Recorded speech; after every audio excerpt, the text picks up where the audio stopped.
look in the eyes of my brother without shedding a tear for my brother. Yeah. Try for my brother, 'cause I truly do feel for my brother. Yeah. Somebody gonna think he froze. My grandmama's grandmama heard. Oh, I am not in my house, and so I'm sure the neighbors around me probably going, "What the fuck is? Are there niggas in here?" Nah. Welcome back to another episode of InforMILLy podcast. We appreciate y'all coming back and joining us once again.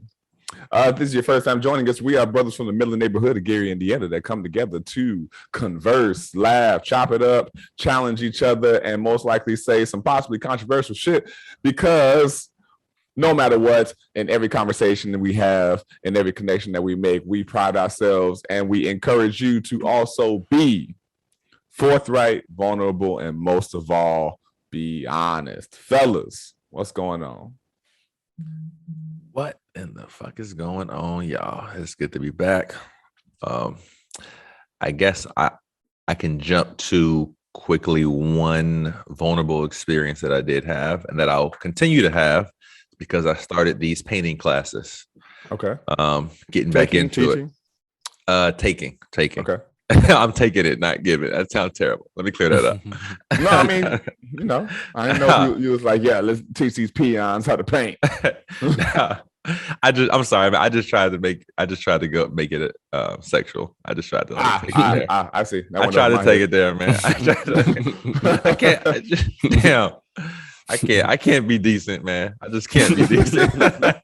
So, I mean, I take it sometimes, So I got it was a gift for my birthday that I couldn't actually get to it until now because of COVID and shit. The lady she had closed down all her classes. But so it's Tuesday for the next 2 months or so.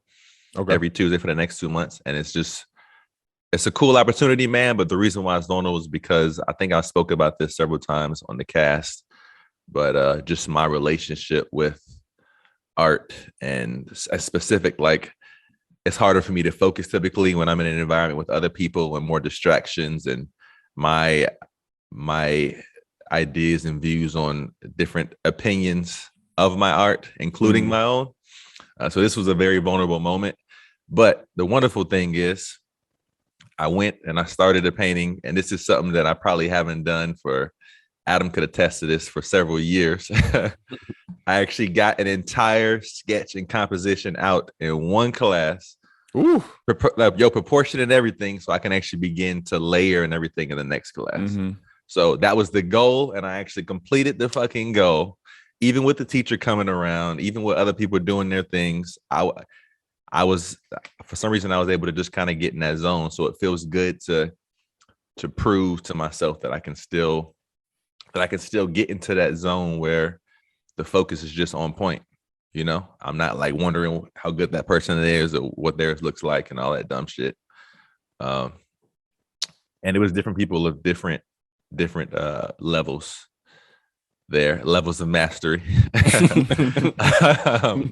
And the cool thing actually, which kind of surprised me, is it didn't feel like that much of a class in terms of she wasn't giving that much.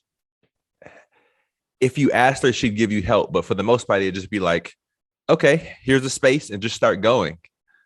And typically it's like, there's a little bit more of guidance there. And it wasn't any of that. It kind of felt, it felt much more freeing. And it was just like, all right, I'm going based off of what I want and the little that I know, I guess, in past experience, and just kind of what I see. Yeah. And you can like bring her over if you have a question, like, oh, how would one layer this, or would it be better to start with darker? Would it be better to start with like with oils, you start with the darkest colors first, and then you work your way to light. So depending on what medium you were using and shit, you can kind of bug her and kind of bring her over and say, how do you feel about this? Like, what might you do next, given where I want to go? Shit like so that. she was more being a guide than a teacher. Yeah, which kind of surprised me. I mean, some part of me did want a little bit more of like, okay, I'm trying to get back in. I wanted to start like a novice, like it was my first time again, like I didn't know anything. And typically, you'd get more guidance if you know what I'm saying in classes well, where that's what I'm saying. Like, yeah. you were looking more so for like someone to treat it, for lack of better terms, a little more remedially. A bit, yes, a bit. But it actually ended up being quite nice. At least my first class ended up being quite successful in my eyes.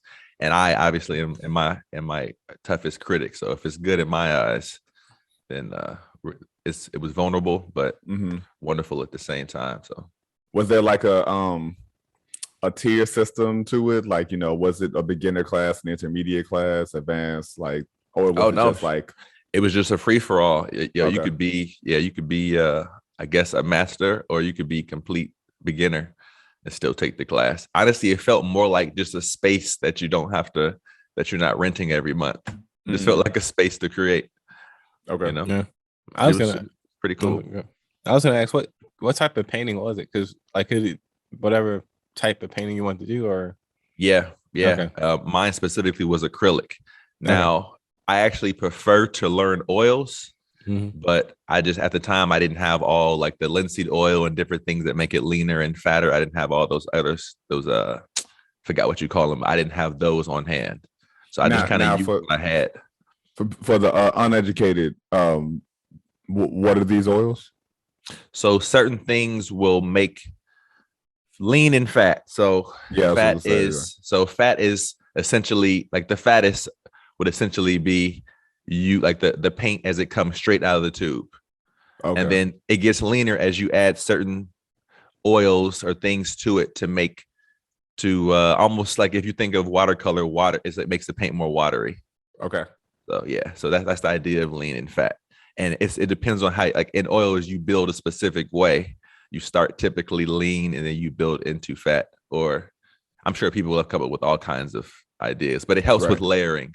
So if you want to, okay, let's say you take the two colors, blue and yellow.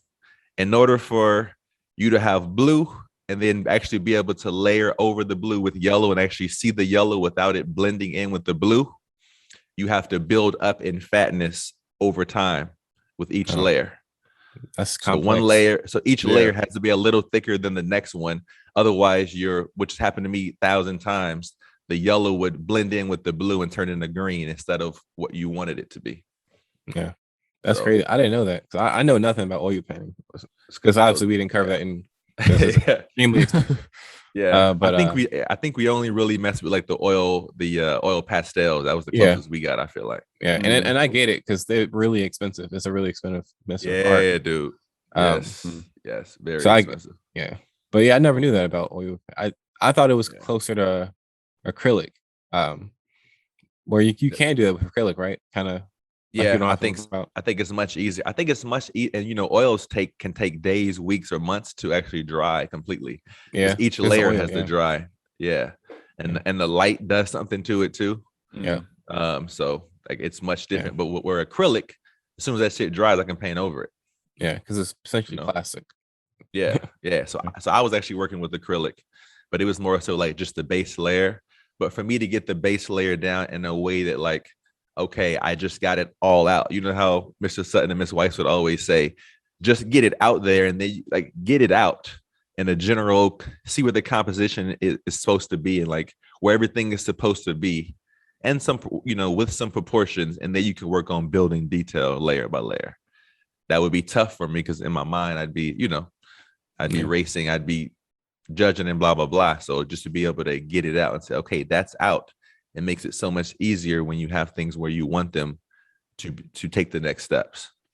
It's interesting. First of all, shout out to Mr. Sutton and Miss Weiss. Emerson's own. And it's interesting that's kind of a choreographic concept as well, as far as how in the dance realm, because one route was I used to struggle with getting a piece done, and like if sometimes you don't have weeks on weeks or even multiple days to get a piece done. when I first started working at Purdue, my teacher sent me down there, and he was like, "You got one day. I need you to make 3 minutes," and that's like in a perfect world, you make a minute an hour.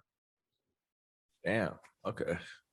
And unless you're like a master of composition, and the thing is, that's usually the case, regardless of level, but especially for untrained dancers. Okay. And so that whole concept of get it out first, and then you can clean it, layer it, nuance it, etc. But you got to kind of just throw it up. Like just throw up everything, and then you can shave the fat from there. But yeah, interesting, bro. I actually have a question on that for you, because the toughest thing for me, and I feel like one of the things that is just most difficult in general when you are getting it out, let's say specific, even more if you're dealing with perspective, is just like it's proportions, right? Because if I don't get the proportions as close as I can, I mean, like this painting, I should say, I'm just getting better at finishing the painting completely. And if I don't, and then learning what I did wrong so I can do it better next time, but I have to finish it completely.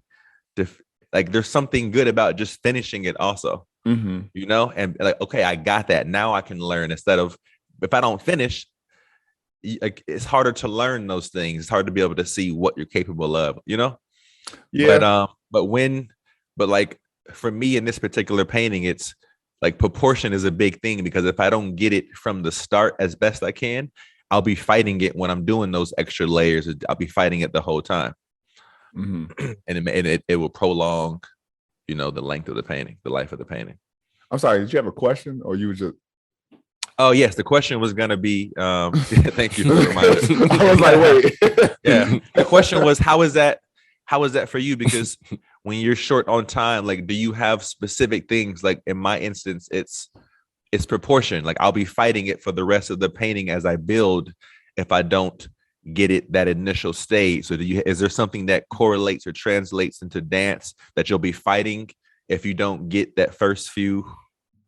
Maybe it like I said, it's always what's the circumstances of the grouping? Like, is it an adventure? Is it an event you're choreographing for? Is it just a extracurricular thing for a school? Is it a dance studio? Is it a competition? Is it a company? Like all of those things have different circumstances in which you kind of have to abide by. As far as the idea of proportion, or the idea of like, oh, I got to get this framework right, or else I'm going to be fighting that the whole time. Exactly. That's a good way to say it. Yeah. I think that's a thing, and I'm as I think about it, that's probably the issue that I used to struggle with a lot. Was what can happen is you may start out with what we call a phrase. So essentially, like 4 counts to 8, or what is that? 16 bars, 32 bars, something like that, musically. If I go, okay, I gotta make this for what some choreographers will do is like, okay, I'm gonna make this 32 bars and 32, well, yeah, 32 bars, right? 16, whatever it is. I'm gonna make this much movement, and then I'm gonna dissect it, and I'm gonna take like this much of it and make them go the other way, or make them do it in reverse, and then that's how they cover however much music they're trying to cover in the long term. And so that's like an easy out of what we call like a choreographing based purely on composition. Like you make 3 phrases, and then you just redo those 3 phrases for however long that song is in order to get through the song. The big thing is you got to get an amount of music out. Got you. Yeah. Okay. Got you. So that's kind of so that's how it translates then. Okay. Yeah. Gotcha. As far as proportion is, like the proportion is the amount of music that you need to get done, or how long the piece needs to be. Yeah. Got you. Nice. It's interesting, because like it's interesting how different art forms kind of share ideas. And what I mean by that is that, like, you were saying that you could take 3 phrases and kind of redo them to make a whole. Yeah. I was like, that's kind of like some producers kind of do that with like Yeah. with beats. With So beats. they'll take like a sample and they'll chop it up one way to make like the chorus, and then they'll do it a different way to make the verse. And maybe they'll have a bridge, or maybe they not. But it's all kind of like just, you know, you're kind of just transforming this one part of that song to make Right. a whole song. That's kind of what it made me Yeah. think. That's Yeah. That's exactly it. Yeah. Dope. Okay, yeah, I figured, man. There's something about that. Haven't y'all heard of that? It can't just be in painting too. So that what's that rule? That three something that Rule of thirds. rule of thirds. Yes. Yeah, that's also like one of definitely a top 5 photography concept too. So And pretty much. what comedy? Oh yeah, I didn't know that. Well, like anytime a thing with stand up or is usually if you're doing a joke that involves examples, then you do it in threes. That's interesting. Something about the number 3, I guess. Yeah, man. Yeah. Okay, there was this Neil Brennan had a special on Netflix a couple years ago. Mics. Three mics. There we go. Rule of threes. All right. Yeah. Oh damn. Yo, which was dope, by the way. Which was really dope. It's a brilliant. Loved it. Yeah. I can't wait to see the new one, Unapologetic, I think it's called. Oh, nice. Okay. Well, that was my vulnerable moment for the week. That was dope. I don't know that I necessarily had one. I don't know that I had one this week in particular. Beyond like I had a weird emotional dip. I had a really great Saturday. And then Sunday when I went to work, it was like such a drastic change in like the endorphin release and all of that kind of stuff that like I wanted to cry at like the top of the workday. I just didn't, as much as I love dance and everything, I was like, I do not want to be here. I like the idea of the amount of work that was coming in that 8-hour workday just was not appealing, and it was like mad overwhelming. So that was a vulnerable moment. Bro, definitely. Yeah. It was a great Saturday, and then Sunday I was like, like I don't want to be I'm already tired, and I don't want to be really tired today. I'm tired every day. Tired of being tired. I'm really tired of being tired. Because it comes to territory and all of that. But it was something about that. I know what it was about, but that Sunday was just rough. All right, that's real, man. Very vulnerable. Yeah. For me, that's I can actually I can say the same exact thing, honestly. But for me, it's been more of a kind of like a 3 to 4 week battle of that, because of my job. It's 100% work related. I guess yours is too, but because so I work at a construction company, and we've had 3 jobs start within the last like 3 to 4 weeks. The reason why that's significant is because I'm single-handedly the guy that delivers like their equipment, and not all their equipment, but like their smaller like equipment and tools. Because if it's giant stuff, it's probably going to come on a semi truck or something. Yeah. But so the issue is, these jobs start, and like typically the foreman of these jobs will give me like a list of things they need, and it's my job to go and figure out where to get the stuff from. So it could be as simple as calling one of our vendors that we have accounts with, or we can say, hey, we need blah blah blah, and they'll send it to us. Or it might be something as simple as just going to Home Depot and grabbing a couple of whatever's. It's just the thing I didn't know, because I'm still learning this in this industry, is like typically when a job starts, they'll need all of this stuff, but pretty much immediately they'll need more stuff because you get on the job site and you realize, oh, I need more of this, I need more of that, and I didn't even realize I needed this, so I need one of those too.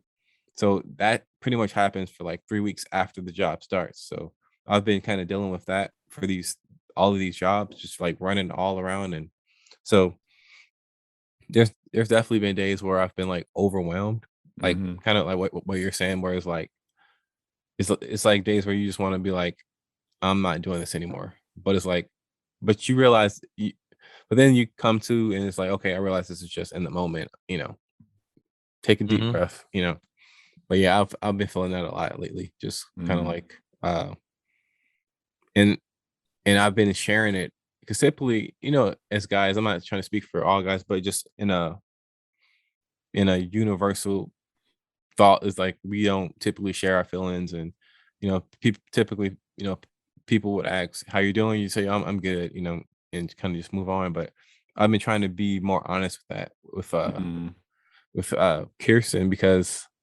I just realized it just got to a point where I had to, honestly, because like before, you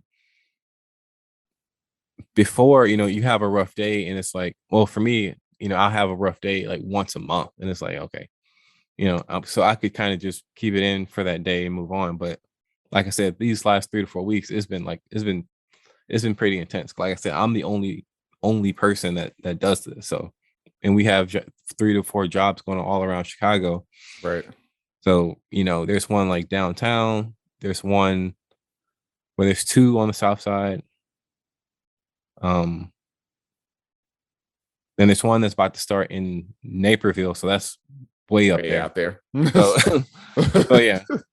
Yeah. So, so it's been high tempo, but it's at the same time though, I've learned a ton, which is gonna, I think will help me whenever I take the next step, so it's like it's a positive, but it's like it's definitely one of those moments you're gonna look back on like, dang, I definitely put my work in, like I definitely earned my paycheck that month. Yo, that's great though, man. As it's one of those things where one commend you for, being able to be like, yeah, normally because I only have one day a month that I have this experience of being overwhelmed. I can acknowledge that I tuck it in. That might not be the healthiest thing. But it's also a thing of, yeah, man, that one would think that's what your wife is for. It's like, even if it's one day a month, or if it's 3 weeks out of the month, that's your person to, kind of catch you when you're stumbling. And so that's thank you for sharing that, man. That's really dope. And for all of the mad monogamous folks out there, even if you're not, I'm just being an asshole. But the mad, all the wacky monogamous. But no, all y'all people out there that who may struggle with saying your feelings and whatnot, you need that. And if you got a person, or if you are that person, give space and be that space for people to know that they're safe and supported. You know what I mean? So. No doubt. Yo, that is actually interesting because it's a wonderful segue into what we were talking about before we start recording. Word. Unpack that for us. Word. Well, give some context. The in particular, like just let's say specific to artists, I had asked Adam in particular, like, how do you feel about working on your craft even when you don't want to? Like when you approach it on one of those days where for whatever reason you're just like, yo, I don't feel like being here, I don't feel like doing this. What are the benefits? Like, what are the pros and cons of doing it anyway? And also just kind of going with the feeling of, if it doesn't feel natural, I'm just not going to do it. And like also seeing that that's valid as well. I think both ways are valid, of course, but I can see, I think sometimes I go back and forth, actually, is what my honest answer is. And sometimes I feel like it would be better for me to just do it anyway, even if I don't feel like doing it that day. If anything, I need to do it more. And I feel like most times I can kind of get into a flow if I do it long enough, even if I'm not liking it, just because I'm training, I'm practicing. It's still practice in a way. I'm still making marks. I could finish something and be like, I don't like it. It didn't feel good, but I still see, okay, I got better at proportion this time, or composition. Like, so it's still just almost a technical aspect you can still learn from, I think. And also, like, I feel like Jordan probably still worked on his free throw even when he really didn't want to do it. So it's something beautiful about challenging yourself, or like getting through challenging situations. Like I've heard, I wish I could remember this dude's name, but I think he was a skateboarder for Circa. And that's back when we used to all we used to spend hours watching skate videos on the Xbox and PlayStation. You know, I remember this one time he was telling a story about how he went to the same ledge. It was like a 15 set, something small, something light, 15 stair, with a kink like halfway down. And he was like, it's just a normal day, like nothing really different. And he was trying this new trick.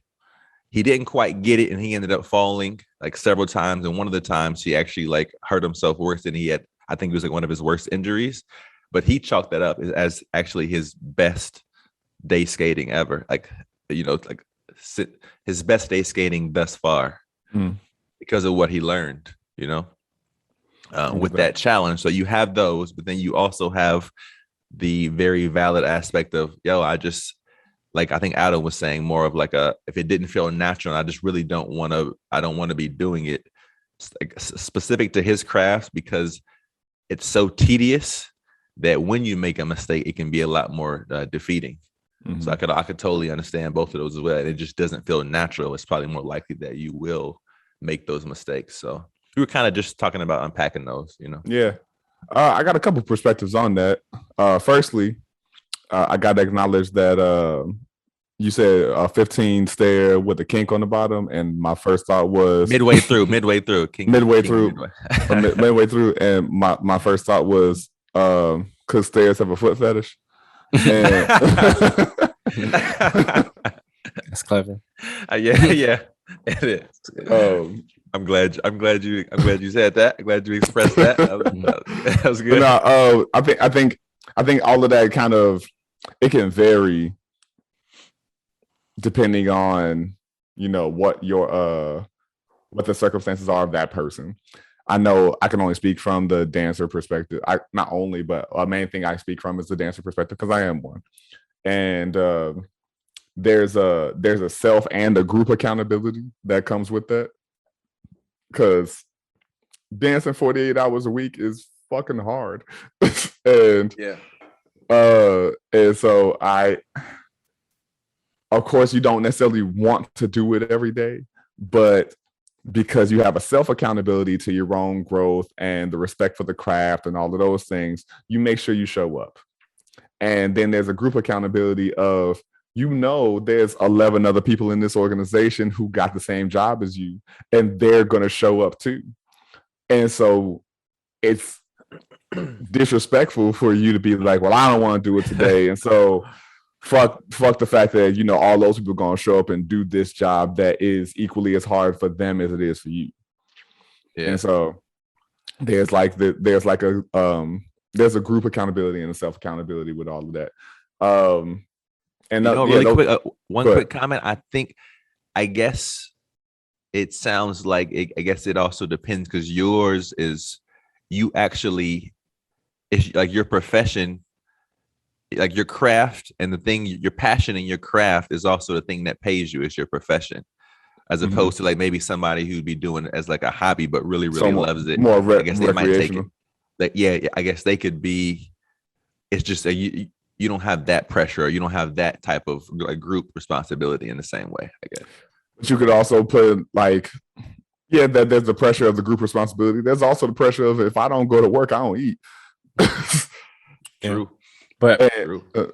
and aligning your profession with your passion can be a double-edged sword because people who do it more recreationally or as a hobby, sure, they haven't put as much, the hours and devotion into it, most likely, but they could also not build a resentment toward it because of, and I'm not saying that I do, but I know people who have, who Yeah, that's a good point. they really cared about this thing, then they tried to pursue it as a career. And when you care about something like that and you put it in a place where people are now innately judging it or decide whether or not they want to put any money toward it because it doesn't necessarily generate money on its own in a capitalistic society, then yeah, you could end up building some resentments toward it, as opposed to just the circumstances of trying to do it in whatever environments that you're in. And so yeah, there is all of that kind of comes with the challenge of aligning the two. Yeah. But as far as people who do it recreationally, just to finish the thought real quick,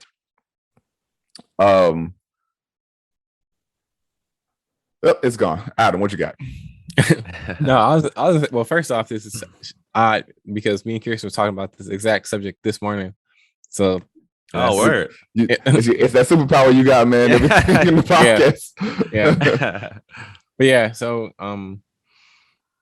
yeah, like I would say like the people that do it for fun, yeah, there's definitely not that same pressure because they're not like gonna miss a meal, for not showing up or anything. But for me, and I was telling Aaron this earlier, I was like, for me, like sometimes I feel guilty that if I'm like watching TV or playing PS, I don't got the 5 yet, so PS4. Don't feel bad about that. I ain't got any.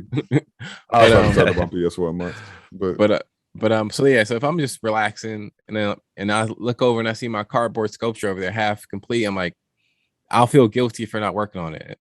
But it's like, but I don't feel like it at that time. So I was like, whatever. So I've gotten better with just like not working on things when I don't feel like it. So, and I think that I was gonna say I think that's important, but it's actually not.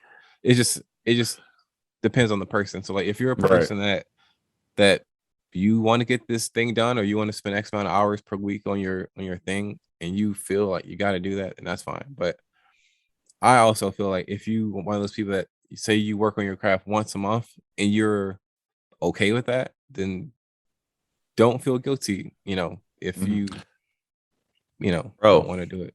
Most definitely. I agree with you. I do think like your initial statement when you were saying that you think that's important. Like I think that's very important because it says something about the level of some level of acceptance of I can accept this how it is right now. I just don't want to do it. I don't whatever other thoughts come that might usually make things hard, make my ability to like sit down, relax and watch TV or whatever because I don't want to do it like much tougher. Like it's easier if you could just accept this is how I'm feeling right now and I just don't want to do it. Not with all the but I should, you know what I'm saying? And like it helps you accept, at least for me, I guess it helps me accept the outcome a little bit when I've accepted just this is how it is right now. Like the decision I'm making right now, I accept it. It's easier to deal with the outcome a little bit too. So I agree with you that I think it is important. Like all the extra shit of like your mind making you feel guilty and all these things is like, but it sounds like most naturally you just don't feel like doing it in that moment. It just didn't feel natural. Like that's what's important. Yeah. Yeah. And honestly, just to wrap that point up, another thing is like there's two things. One is like when for me, I just notice when I'm doing something that I don't want to do, I typically make mistakes. And that can be whether it's a hobby, it can be my job, whatever, anything. I'm way more likely to have that attention to detail versus when I want to do it, like, when I actually want to work on, this cardboard thing, whatever, the sculpture, I get way more done. I'm way more efficient. Typically I can work longer at it. So that's that. And then my second thing was like, when it's all said and done, I want to look back at it, like I enjoyed every bit of that. And there was, you know, it was like, man, that was some hard hours. I don't want the hours to be hard. I want them to be, you know, enjoyable. And that's Right. now Yeah. if it's like work or like say I'm building a fence, okay, yeah, it's gonna be some hard hours. But you know, like if I'm making an art piece, I just want it to be enjoyable.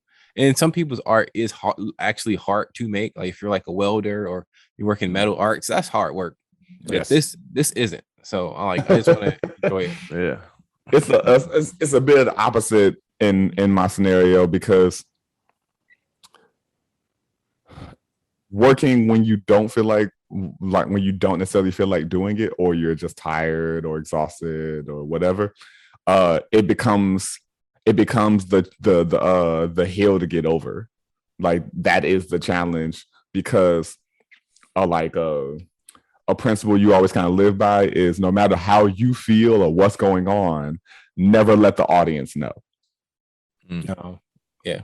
Because one, they don't fucking care. They paid their money. They don't care what the fuck you're going through. And that's valid across the board. I've said to plenty of people, I'm like, you think Beyonce feels like my kids, I'm like, you think Beyonce feel like singing for your punk ass all the time? No. Yeah. But she knows you paid your $2,000 to come see her black ass, and so she got to fucking do it. Yeah, that's the contract. That's the contract. It's so fun. Yeah. I'm sorry. Go ahead. No, I was gonna say, so that is the thing. Like, we as performers kind of have to always be in, and even if you don't do it for the audience and you are just doing it for yourself, it's a thing of when you're tired, you got to make sure that finding some kind of good feeling and the proper science to what you do is your comfort zone, because that needs to be what your body's going to do when it's tired. Because if the thing it does when it's tired is fuck up or do something sloppy, then you're going to get injured. Oh, that's interesting. Yeah, man. That's a good point. Yeah. And so, yeah, you got like your fatigue needs to be clarity. It can't be anything else. Yeah, that makes sense. Well said, good sir. Yeah. Well said. Whether that's with you or 40 to 60% of my job is throwing bitches in the air. So it's like you just can't. It's like driving a car. Like her life is in your hands when her feet ain't on the ground. So.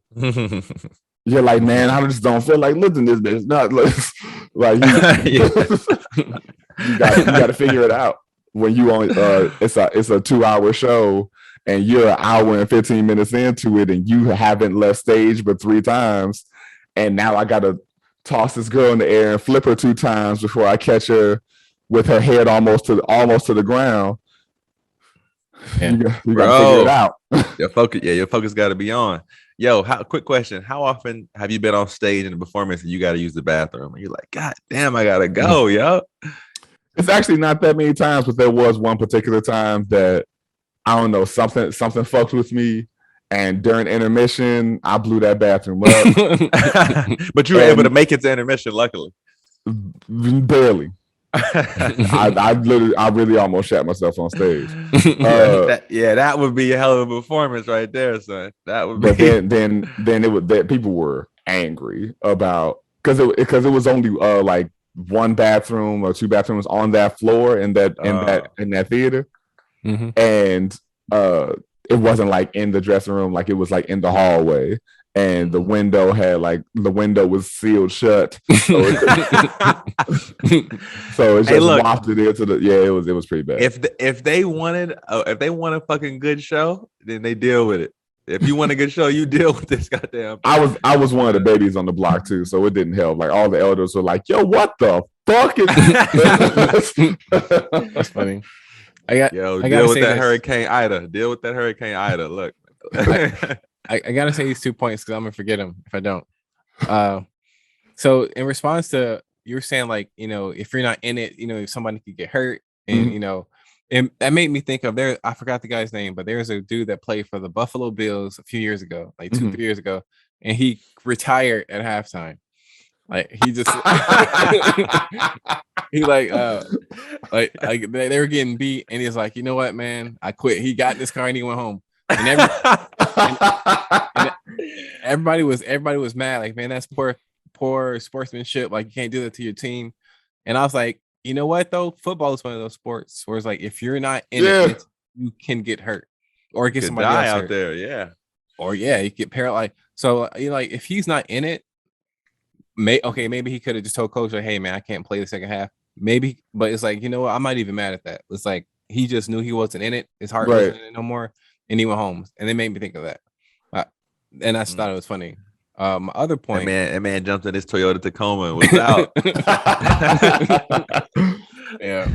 My other point was like going back to like artists, like you were saying that Beyonce coming out on stage. This isn't about Beyonce, but just artists coming out and singing and because they got to, because they paid the money. Like for me, as much as I love music and live music, there's always been a slither in the back of my mind that sort of like, this is kind of selfish, but it's also kind of considerate as well. Like, so like on one hand, it's like I feel like the fact that they're doing this 20 city tour, like I don't really feel that special as the fan paying the money. It's like it's like, I understand. As weirdly as that sounds, like, man, you're doing a show for everybody. You know, it's like this ain't for me. I'd push back against that only because the she could have not done your city. Yeah, exactly. That's what I say. It's a ridiculous mindset. I'm not standing by it. But on the other hand, it's like I'm considerate because like, man, they got to do the show all these nights. I know they're getting sick of playing these songs, so it's kind of like this odd war going on in my head where it's like, I just wanted to say that because man, you know, just tell her or whoever your favorite artist is to like do the House of Blues every so often, you know, to have like a little more of an intimate show instead of United Center every goddamn time, so you can feel, you know, you can feel a little more appreciated. For me, like most of the artists that I would see, they probably could never fill a stadium anyway. The Black Keys, like they're like the biggest, smallest group because it's like a lot of people don't really know who they are, but at the same time, they still do like big shows. So. It's weird to have that kind of feeling. I got two thoughts in response to what you just said, Adam. First of all, the injury thing. I mean, not injury thing. The quick retirement thing. Yeah. Because the head wasn't there. It made me think about Simone Biles and all the shit that she called. But I'm like, yo, my girl is 10 feet in the air, upside down, flipping like a gyrosphere, and she's telling you like, hey, my head's not in this. Yeah, because she doesn't want to. She cannot catch herself for her eyelash. So she tells you that shit like fucking believe her. Yeah. And then the last thing you said was what were you just talking about? Shit. He's talking about like he's not the stadium thing. I have that feeling about some folks too. And then I think about Wolfpack. I had no bearing of how big Wolfpack was, and then they sold out Madison Square Garden, and so I'm like, oh damn, maybe I don't really have a bearing on like, you know, the popularity of some of the artists that I really enjoy. Yeah, I think that's fair. I mean, we're looking from our own views, you know, we're looking from our own tastes and perspectives and shit, of course. I mean, I guess for me, I just always compare it. Like if I go to YouTube and you have like 300,000 likes on the song, my guess is you don't have a gigantic fan base. So that's kind of my metric. In the Black Keys, you know, they might have a song that has 50 million views. Like, oh, that's pretty, you know, that's pretty big, you know. Right. There's a lot of people are interested in seeing this music video.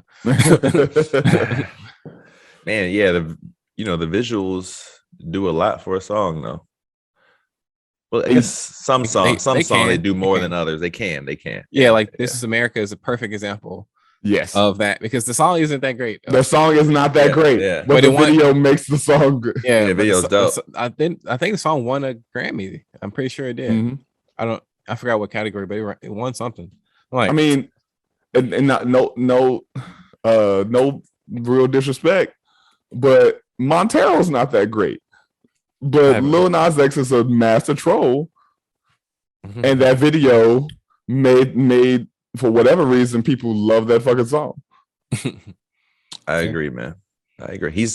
He has some choruses, his melodies and choruses I can rock with, but that's the other aspects are a little challenging.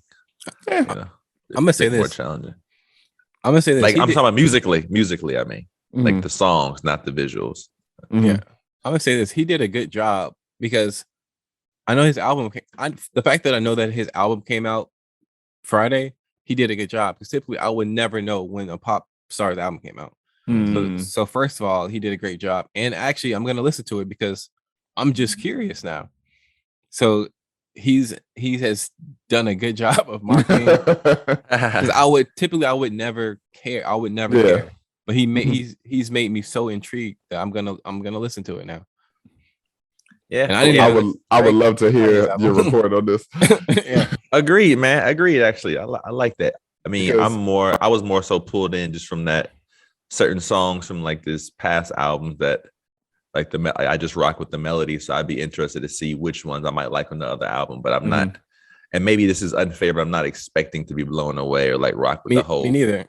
piece as a Because I have no real opinions about him. Yeah.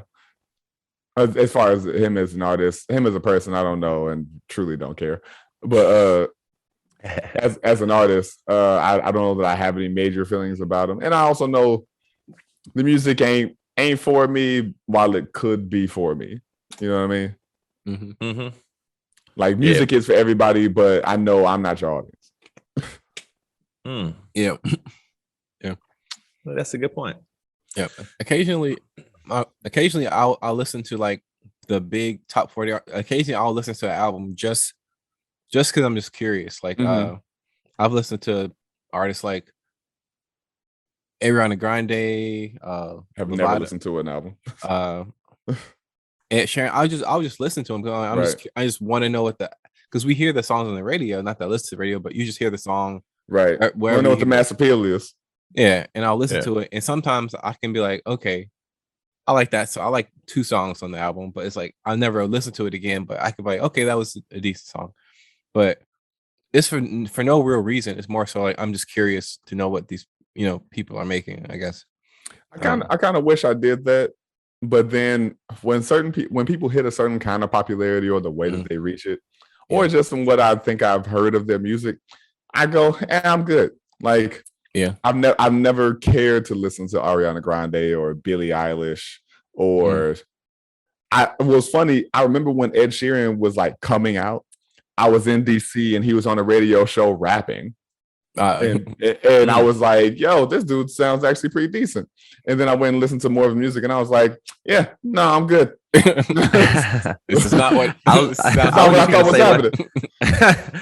just gonna say that his I feel like he's a decent songwriter. I mean, he's even admitted like he's definitely not where he is because of his looks. That's for sure. Like he looked like a regular little ginger kid. Out of the options that we have, I feel like he has I think he's a decent songwriter, but he has potential for sure. I think I would like to see him write for other. I mean, maybe he already does, but like in different genres, I'd be interested. Like not just the poppy, like last time we saw each other, last time we met eyes, we fell in love, and all that shit. We really should. Yeah, we really should just categorize this as a music podcast because we talk about it more than anything else. Well, so I guess going back to the initial question we posed about art and like when you approach it, like how you approach it when you're feeling a certain way. I guess this is to both of you guys, but also it sounds like you, Josh, well, you have a different type of responsibility because it's your profession. It's actually how you eat. And how often do you feel like when you approach it and you're like, man, I just don't feel like doing this shit. I'm just not in the right mindset, what have you. How often does it end like this? Now, sometimes I'll not want to go out or do something. And then you go out and you end up like, yo, this is really fucking fun. Like I actually had a really good time. So how often does that situation of you not wanting to approach it, like not wanting to fucking do it, turn into something like, man, yo, we good. I do think that takes a level of acceptance. So it has to some degree. So I'm just kind of, it's for both of you guys, but I guess it's different for you, Josh, since it's your profession. You're more likely. How is it for me? Or does it ever end up like fantastic? Or just like, you know what I'm saying? Like, how often does it end up where you end? You're like, yo, that was refreshing at least refreshing. Like, okay. I mean, that's usually what'll happen. I'm gonna push through no matter what. There have been times where like fatigue got the better of me. Gotcha. But for the most part, you don't, as my colleagues and homies will say, like, you don't really have a choice. You either like you don't really have a choice because like, for lack of better terms, like mediocrity or like passing isn't really acceptable. Got you. You can either be exceptional or you can be unemployed. No, that's a good point, because that actually takes me to like another question for later. Is just like, I brought up Michael Jordan, and like he just pushed through, and like the folks who, is it safe to say, I guess, that the folks who become quote unquote masters or whatever, they just fucking do it anyway, over and over and over and over, over and over and over. I mean, they have to not. I guess it depends on how you approach it. Like, what do you have a desire to even be the best or the best that you can be, or you just enjoy it? Because all those things come to play. But I guess more so, I was saying is like, is it usually just refreshing even when you first don't want to do it and you do it anyway because you have to? Perhaps like it's either like the level of acceptance to the situation and the way things are can make things refreshing, or you know what I'm saying? Yeah, I get what you're saying. I don't know that it's ever that. Or is it still just like, damn, I still don't feel good after this? Like I did it, but I still don't feel that great. It is what it is. I ain't the thing of like, oh man, I still feel like shit, or oh man, I'm still tired. It's like, all right, come on. Okay, so you've accepted it. So okay, gotcha. There's acceptance, but it doesn't get that. I don't have a word for it right now for whatever reason. Not never. And I wish I remember more of my 20s. I don't. So it may have been different back during those times to some degree. But at least in my 30-plus-year-old body now, it just is what it is. You go like, oh man, regardless of how I feel, somebody about to press play. They about to press play. So what you gonna do? Gotcha. Okay. So I think that can be chalked up as like you've been able to accept that things, like the things the way they are. Like you've been able to accept the situation with challenges and all, because it comes with the profession. It comes with So I'm saying it's like I don't know what's ever been that I would assume that makes that, what I'm saying is like I would assume that has to bring some ease to whatever your mind or emotions are saying. Like the resistance that they're okay. It doesn't make anything easier. It just is what it is. It's like I'm saying, that's what I'm saying. It's never like, there's no epiphany type moment like, oh, okay, now I'm more at peace. No, it's just it's like it's just necessary. You're doing what's necessary in order to continue to do the work. Like the work is the work. Like it's not there's no more.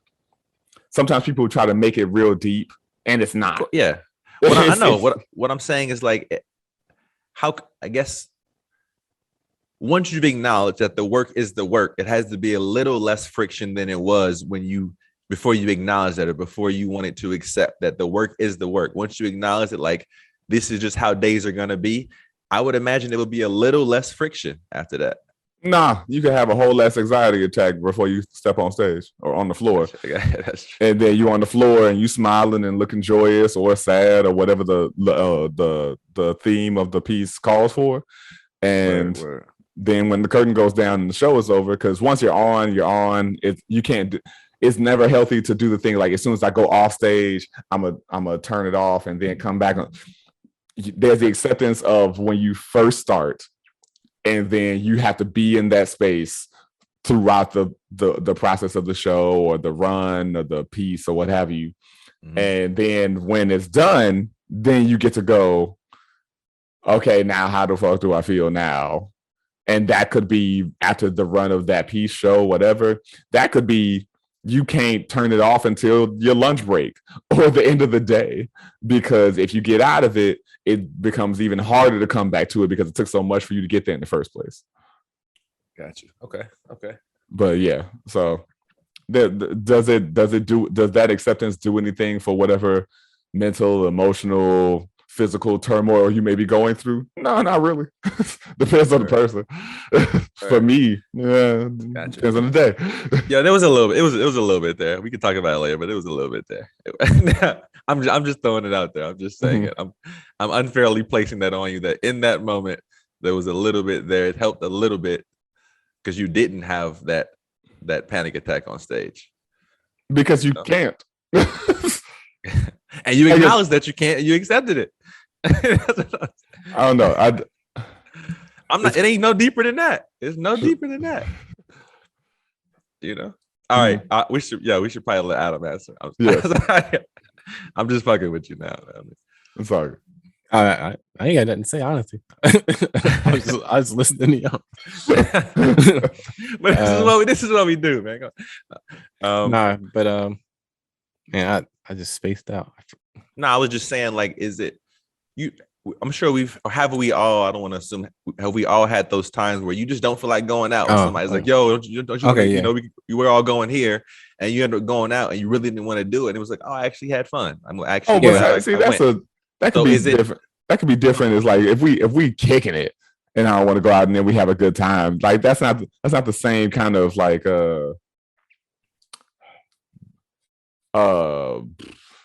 man, words today. It's not the same kind of challenge.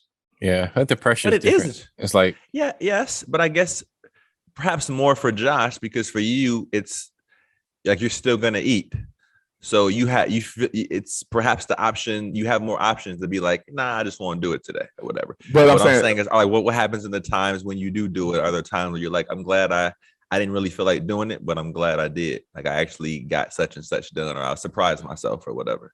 I could be misconstruing, but the situation you words, what the fuck? The situation that you just depicted was more so like, hey man, you all want to go out, not hey man, you want to go create something.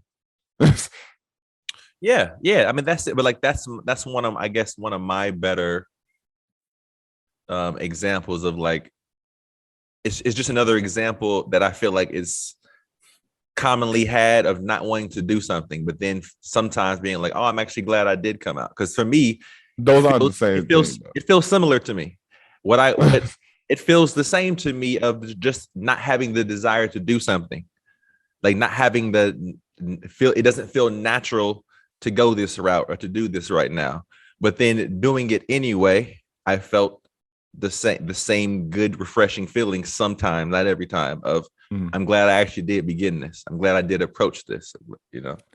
Yeah, that may just be a difference of perspective or experience, because if you're saying like, hey man, let's go grab a drink or let's go to this party, I have the option to not engage it in the ways that I do my craft.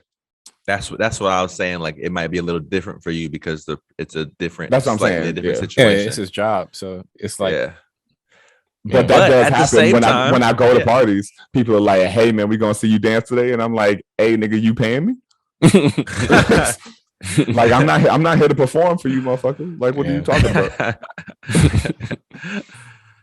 But you know, I at the same time, perhaps there'll be one time period, once in your dance career where you would just like, oh man, like I didn't want to do this shit, but I actually felt better for whatever reason. Maybe you feel better just because you moved a bit. Like for me, moving and like I get like if I wake up a certain way and I just get to moving and shit, sometimes just the energy flow. I just feel better just moving around and shit. Yeah, So moving I'm just is also curious. It's Curious. People run for 12 fucking miles and feel great after it. It's challenging, but they feel great after it. They feel more awake, more alive. Sure, I'm not negating it, but it's still different. Perhaps. Okay. Well, we can accept it here. We can, we'll leave this here. I'll pick it up next time. I'll pick it up next time.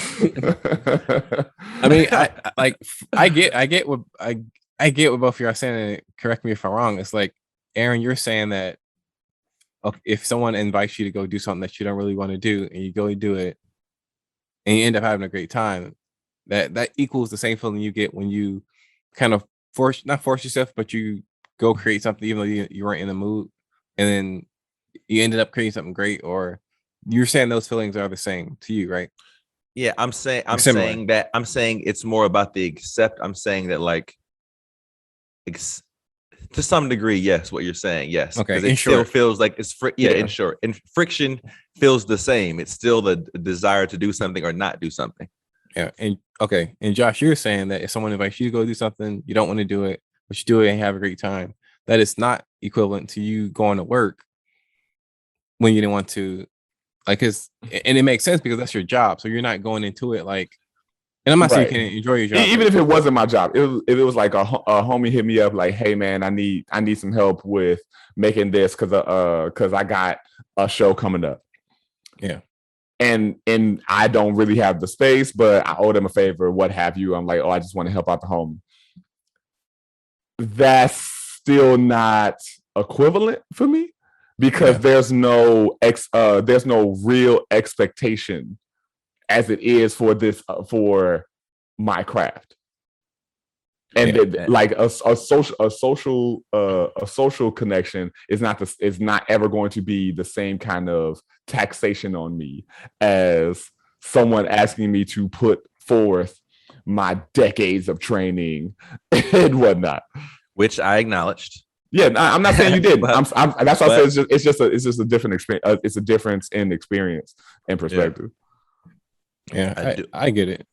I get it. See what I'm saying though? I'm talking more about like the idea of like the idea of like the desire and like accepting things how they are or whatever, and then like your experience of that. Not your experience of it doesn't necessarily. How do I say this? Like it's not deep. It's not deep from from my perspective, what I'm trying to say. I'm not trying to make it any more than just I didn't feel like doing something. I did it, and then I didn't feel the same shittiness or whatever that I did at the end. It could be anything. And it's not the act of doing the thing, it's the experience of it. It's not the act of doing this is strenuous and that is strenuous. It's I didn't desire to do this at all for whatever it is, but I pushed myself. I challenged myself anyway, in whatever way, and then felt better sometimes after it, or didn't feel the same shittiness after it. It doesn't matter what it is. And yeah, I completely get what you're saying. I'm also just saying no. Okay, I see. Okay, I think we can leave it there. We just agree to disagree on this. I think we can leave it there. I think we can leave it. I'll accept that answer, man.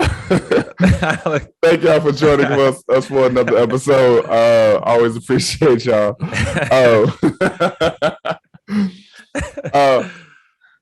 Fellas, y'all got any last thoughts? Man, how much clickbait do we got to put out for y'all to start leaving feedback and liking and subscribing? Goddammit. Like, subscribe, and feedback. Well, I'm already shirtless and shit. What the fuck I gotta do? Come on. We're gonna have to enlist some help. I'm trying to. How do I say this? We're gonna have to. I don't know. It's not inappropriate what I'm trying to say, so never mind.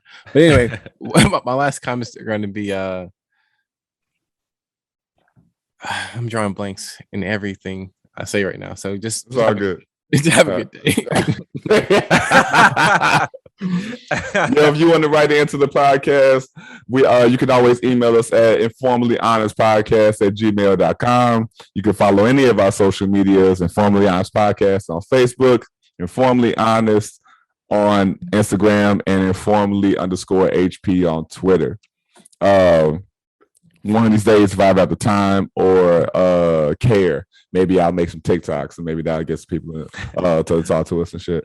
But yo, we love you. We appreciate you. All of you that do listen consistently, by all means, share with your friends. Like, share, subscribe, rate us on Apple Podcasts, and leave a review so we can get suggested to other people.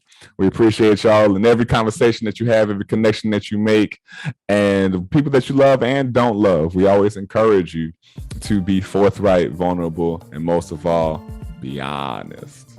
Peace, y'all. Bye. Peace and much love to you. My brother, without shedding a tear for my brother.